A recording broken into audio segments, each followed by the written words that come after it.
حالات. سچ تو ایک عالمی صفت ہے. جو اللہ کو نہیں مانتا وہ بھی کہتا ہے سچ بہت اعلیٰ چیز. اور تمہیں تو تمہارا نبی کہہ رہا ہے الصدق ینجی والکذب یہلک. سچ نجات دیتا ہے، جھوٹ ہلاک کرتا ہے. آپ تشریف لے جا رہے تھے، آپ کو آواز آئی یا رسول اللہ. آپ نے ادھر ادھر دیکھا، کوئی نظر نہیں آیا.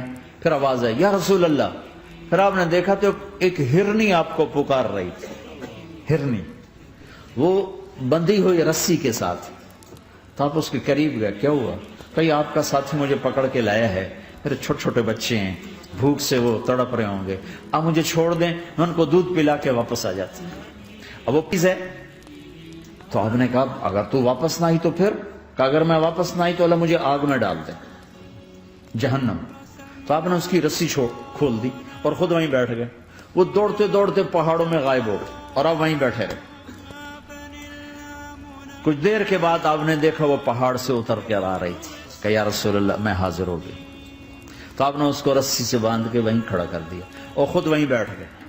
تھوڑی دیر ہوئی تو وہ آ گئے شکاری جو نے شکار کیا تھا. تو آپ نے کہا، ان کا نام کوئی نہیں موجود.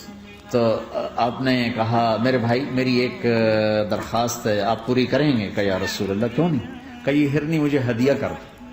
کہ یا رسول اللہ سب کچھ آپ کا ہے. کہ بس مجھے ہرنی چاہیے. کب لے لیں. تو آپ نے اس کی رسی کھولی. کہ جا بیٹی اپنے بچوں کے پاس موج کر. سچ نجات دیتا ہے، جھوٹ ہلاک کرتا ہے. تو اس نے یوں آپ کے سامنے سر جھکایا شکریہ کا اور 4 قدم دوڑی. پھر پیچھے مڑی، پھر آپ کو دیکھا، پھر یوں سر جھکایا، پھر آگے گئی، پھر تھوڑی دور گئی، پھر یوں پیچھے مڑی، پھر آپ کو دیکھا، پھر یوں سر جھکایا، پھر جہاں تک وہ نظروں سے اوجھل نہیں ہوئی وہ آپ کو مڑ مڑ کے یوں سلام کرتی گئی. سچ تو ایک ہرنی کو نجات دے گیا، تمہیں نہیں دے گا.